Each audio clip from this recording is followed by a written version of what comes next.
Assalamualaikum warahmatullahi wabarakatuh.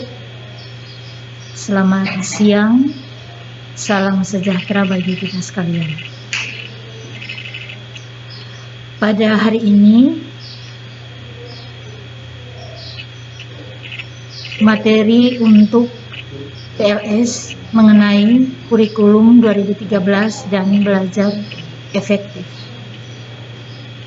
Yang pertama kita lihat mengenai kurikulum 2013. Kurikulum 2013 merupakan kurikulum baru yang diterapkan oleh pemerintah untuk menggantikan kurikulum tingkat satuan pendidikan yang telah berlaku selama kurang lebih 6 tahun. Kurikulum 2013 masuk dalam masa percobaan itu pada tahun 2013 dengan menjadikan beberapa sekolah menjadi sekolah percobaan. Di tahun ini, kurikulum 2013 sudah diterapkan di semua jenjang pendidikan. Di dalam kurikulum 2013, terutama di dalam materi pembelajaran, terdapat materi yang dirampingkan dan materi yang ditambahkan. Materi yang dirampingkan ada di materi bahasa Indonesia, ilmu pengetahuan sosial, dan PPKN. Sedangkan materi yang ditambahkan adalah materi matematika. Materi matematika tersebut disesuaikan dengan materi pembelajaran standar internasional, sehingga pemerintah berharap dapat menyeimbangkan pendidikan di dalam negeri dengan pendidikan yang ada di luar negeri. Di dalam kurikulum 2013 ada beberapa aspek penilaian. Ada aspek pengetahuan, keterampilan, sikap, dan perilaku. Dalam aspek penilaian pada pengetahuan, itu merupakan aspek yang ada di dalam materi pembelajaran untuk menambah wawasan siswa di suatu bidang. Di dalam struktur kurikulum ini, jenjang SMA memiliki bobot pengetahuan 80% dan aspek karakter 20%. Pada kurikulum 2013, memang diintegrasikan dengan pendidikan karakter yang sebelumnya telah dicanangkan pemerintah sebelum terbentuknya kurikulum ini. Pada aspek keterampilan ini bertujuan untuk meningkatkan keterampilan siswa dalam membuat, melaksanakan, dan mengerjakan suatu soal atau proyek, sehingga siswa dapat relatif sifat ilmiah dan karakter yang merujuk pada aspek keterampilan. Aspek keterampilan dapat berupa keterampilan dalam pengerjaan soal, keterampilan pengerjaan dan pelaksanaan proyek, keterampilan membuat teks, dan keterampilan dalam menjawab soal lisan. Kemudian dalam sikap dan perilaku. Aspek penilai sikap dan perilaku merupakan aspek penilaian dengan menilai sikap dan perilaku peserta didik selama proses pembelajaran. Aspek penilaian ini dinilai oleh guru dalam jurnal harian, teman sejawat dalam sebuah lembaran nilai, dan diambil oleh diri masing-masing siswa. Kemudian di dalam belajar yang efektif,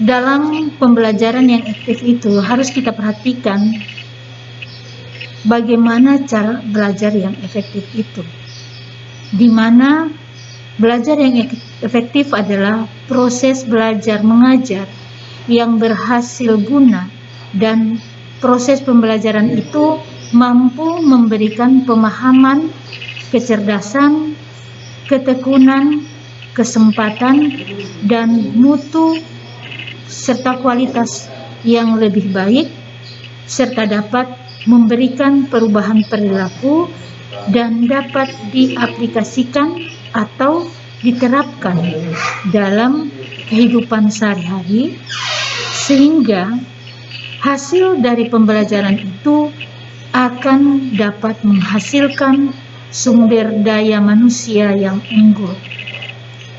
Dan untuk mencapai belajar yang efektif, tentu saja dalam proses belajarnya harus dilakukan dengan baik dan benar. Nah, ada beberapa tips-tips untuk belajar yang baik dan benar. Yang pertama itu, belajar kelompok. Belajar kelompok dapat menjadi kegiatan belajar menjadi lebih menyenangkan, karena ini ditemani oleh teman-teman dan berada di rumah sendiri, sehingga kita lebih santai. Namun sebaiknya tetap didampingi oleh orang dewasa seperti ada kakak, paman, bibi, serta orang tua, agar belajar tidak berubah menjadi satu permainan. Nah, belajar kelompok ada baiknya mengajak teman yang pandai dan rajin belajar, agar yang tidak pandai jadi ketularan menjadi pintar. Dalam belajar kelompok, kegiatannya adalah membahas pelajaran yang belum dipahami oleh semua atau sebagian kelompok belajar, baik yang sudah dijelaskan guru maupun yang belum dijelaskan oleh guru. Kemudian tips yang kedua, rajin membuat catatan intisari pelajaran. Nah, di sini di dalam membuat catatan intisari pelajaran, ada bagian-bagian penting dari pelajaran itu sebaiknya dibuat catatan di kertas atau buku kecil yang dapat kita bawa kemana-mana, sehingga dapat dibaca dimanapun kita berada. Namun catatan tersebut jangan dijadikan media untuk mencontek, karena dapat merugikan diri kita sendiri. Tips yang ketiga, membuat perencanaan yang baik. Untuk membuat suatu tujuan, biasanya diiringi oleh rencana yang baik.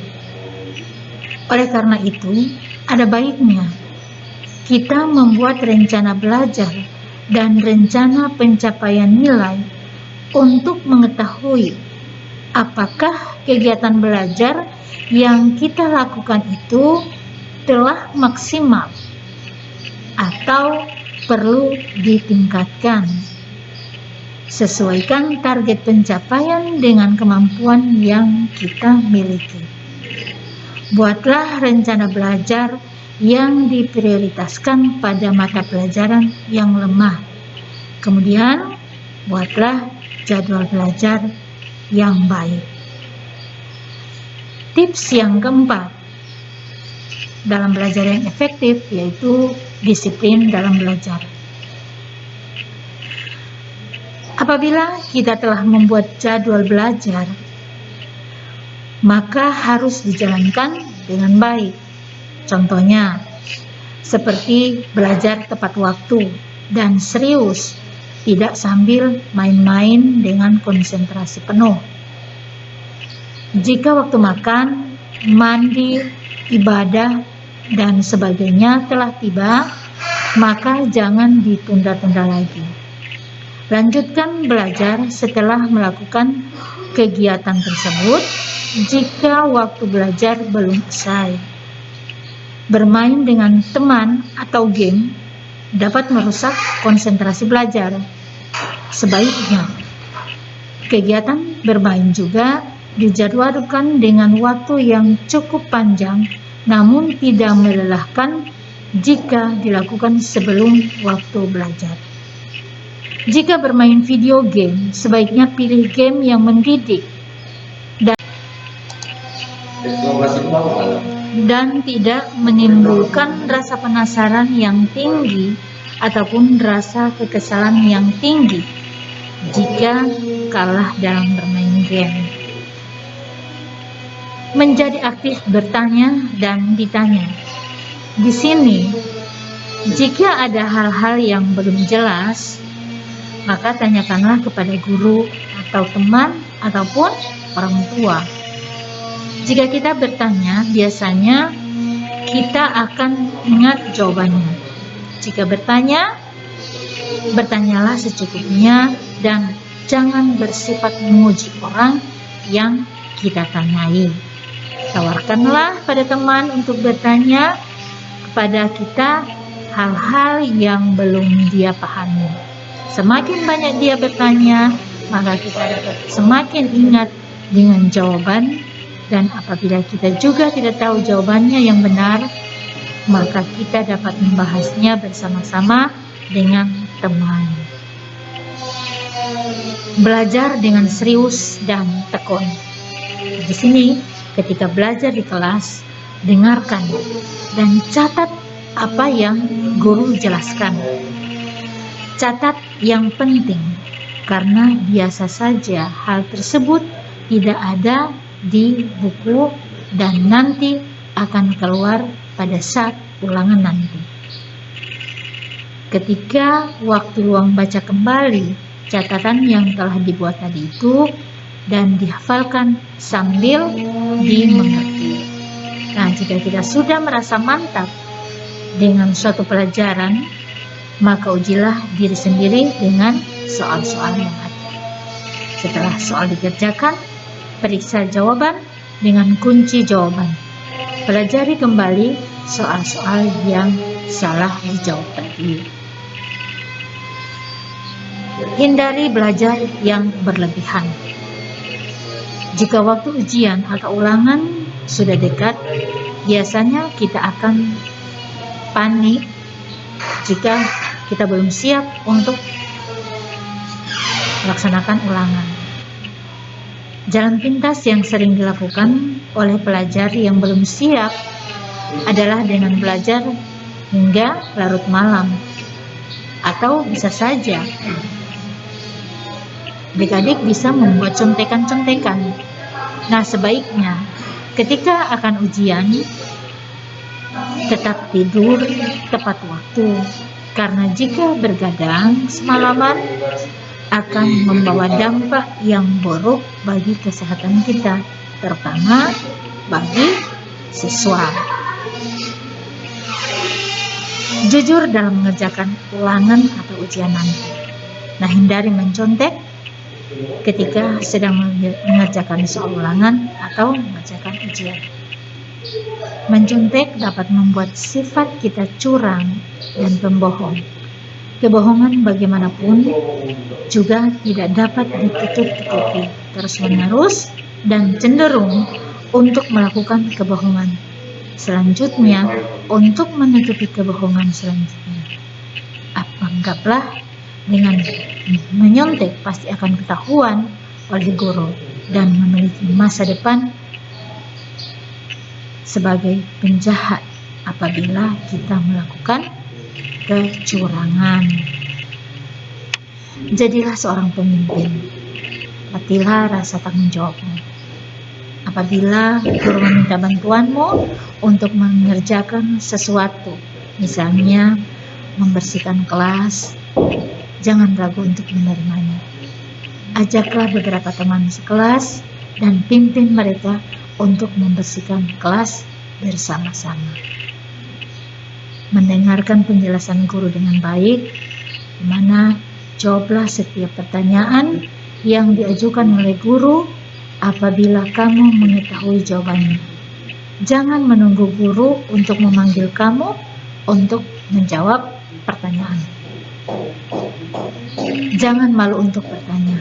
Selalu ajukan pertanyaan kepada guru apabila kamu tidak mengerti tentang sesuatu hal. Kerjakanlah pekerjaan rumah dengan baik. Jangan selalu mencari alasan untuk tidak mengerjakannya. Jangan malas untuk mengerjakan PR dengan alasan lupa atau menunda-nunda untuk mengerjakannya. Bagus toh kalau kita cepat mengerjakan kerjaan rumah. Setelah itu kita masih punya banyak waktu untuk bermain atau bisa menonton TV. Selalu mengulang pelajaran yang sudah diajarkan atau yang sudah diberikan. Setiap pulang dari sekolah, selalu mengulang pelajaran yang tadi diajarkan. Nanti sewaktu ada ulangan. Jadi tidak banyak yang harus dipelajari nanti.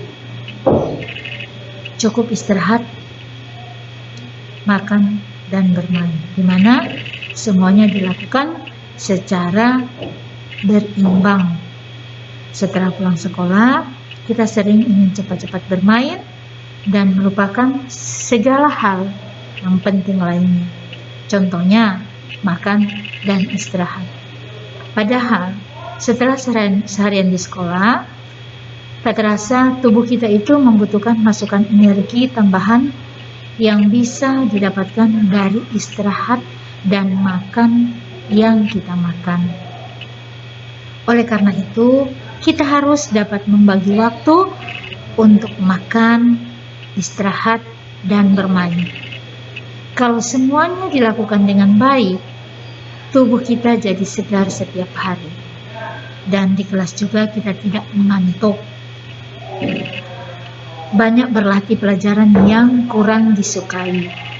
Nah, apabila kamu tidak menyenangi suatu mata pelajaran, misalnya mata pelajaran matematika, fisika, kimia, biologi, maka banyak-banyaklah untuk berlatih, mengikuti kursus atau belajar berkelompok dengan teman. Sehabis belajar, kita bisa bermain dan menambah teman baru di tempat kursus. Selain itu, siapa tahu pelajaran-pelajaran tadi yang kamu tidak sukai, kalian malah akan menyukainya. Ikutilah kegiatan ekstrakurikuler yang kamu senangi. Cari tahu kegiatan apa yang cocok dan yang kamu sukai. Contohnya, apabila kamu menyukai kegiatan pramuka, cobalah untuk mengikuti kegiatan-kegiatan tersebut, sehingga selain belajar pelajaran-pelajaran yang diajarkan di sekolah, kalian juga dapat mendapatkan pelajaran tambahan yang ada di luar sekolah. Cari pembimbing yang baik. Orang tua adalah pembimbing yang terbaik selain guru. Apabila ada yang kurang jelas dari keterangan guru di sekolah, kalian dapat menanyakan hal tersebut kepada orang tua. Selain itu, kalian juga dapat belajar dari teman yang berprestasi. Jangan suka mencontek teman. Kalau mencontek, kamu bisa bodoh karena tidak berpikir sendiri. Apabila belum tentu teman yang kamu contek itu menjawab pertanyaannya dengan benar.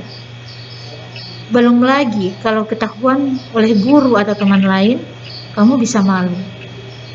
Kalau kamu rajin belajar, pasti bisa menjawab semua pertanyaan dengan benar, sehingga ulangan kamu itu mendapat nilai yang baik. Niatkan dengan sungguh-sungguh. Kalau belajar tidak sungguh-sungguh ataupun tidak ada niat, yang ada malah pikiran kita melayang kemana-mana. Entah itu tentang makanan, lawan jenis, games, menonton TV, dan lain-lain. Oleh sebab itu, belajar yang baik dimulai dengan niat yang sungguh-sungguh. Jika kita belajar, tidak mungkin kalau kita lakukan di tengah jalan raya ataupun belajar sambil makan. Cara yang paling efektif untuk belajar adalah mencari tempat yang nyaman dan tidak terlalu banyak gangguan agar kita lebih berkonsentrasi. Sekarang banyak siswa yang membuat catatan untuk mencontek saat ada ulangan atau ujian nanti. Dengan belajar dengan jadwal yang teratur, bagaimana? Kasih matinya di sini nanti. Oh iya. Kirikin.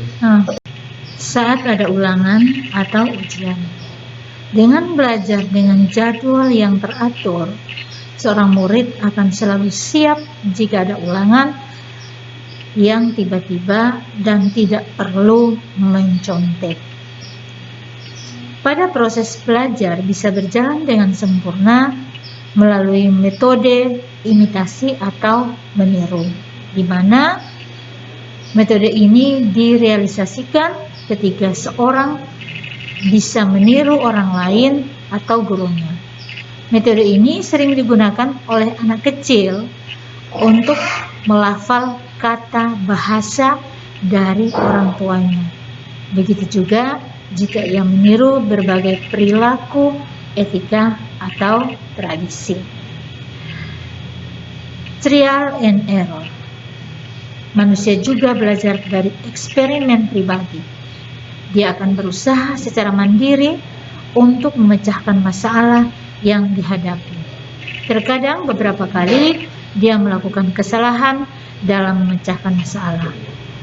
Namun dia juga beberapa kali mencoba untuk melakukannya kembali, sampai pada akhirnya dia mampu untuk menyelesaikan permasalahannya dengan benar. Pada proses belajar juga bisa berjalan sempurna dengan melalui metode berpikir. Dengan metode ini, seorang seringkali mampu menyelesaikan masalah hidupnya. Dia akan memiliki kesamaan dan apa saja yang tidak memiliki kemiripan. Dengan demikian, dia akan bisa menarik kesimpulan dengan pilihan tersebut. Maka pada kuncinya, berilah anak-anak kita pertanyaan yang menurut dia mudah.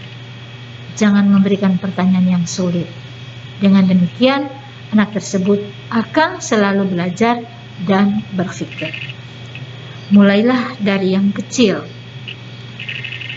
Belajar dari topik yang paling dikuasai atau dirasa gampang, yang mudah.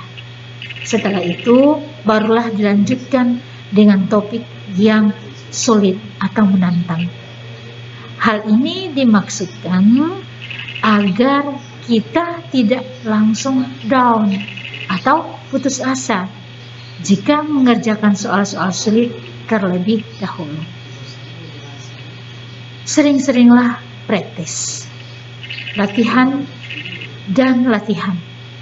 Itulah kunci untuk mahir dalam suatu mata pelajaran. Semakin banyak Anda mengerjakan dan memahami soal, semakin terbiasa pula Anda dalam mengerjakannya. Ketika belajar, kita harus fokus. Kita dituntut untuk lebih serius. Jangan setengah hati. Karena pikiran kita tidak dapat melakukan atau memikirkan beberapa kegiatan dalam satu waktu. Mohon bimbingan dari yang di atas, Allah Subhanahu wa Ta'ala. Jangan lupa banyak-banyak berdoa, karena selain dari nilai religinya, hal tersebut dapat membuat kita lebih fokus ketika belajar dan dapat membuat pikiran kita lebih tenang. Gunakanlah media dan sumber-sumber yang relevan. Jika kita hanya menggunakan satu buku sebagai bahan patokan untuk belajar, apapun hasil yang kita dapat belum tentu maksimal. Untuk itulah, cobalah untuk mencari-cari hal yang terkait kita pelajari dengan menggunakan sumber dan media yang sudah ada. Kita bisa mencarinya dengan menggunakan internet, koran, buku, dan lain-lain. Tentu kita juga tidak mau ilmu yang kita dapat hanya sebegitu saja karena hanya mempunyai satu buku atau sumber yang tidak lengkap. Untuk itulah sumber dan media hanyalah sebagai pelengkap dalam belajar yang baik dan benar. Nah, itu adalah beberapa tips yang digunakan dalam belajar yang efektif. Nah, adik-adik siswa, demikian materi PLS mengenai kurikulum 2013 dan bagaimana belajar yang efektif. Dan demikian, selamat siang. Wassalamualaikum warahmatullahi wabarakatuh.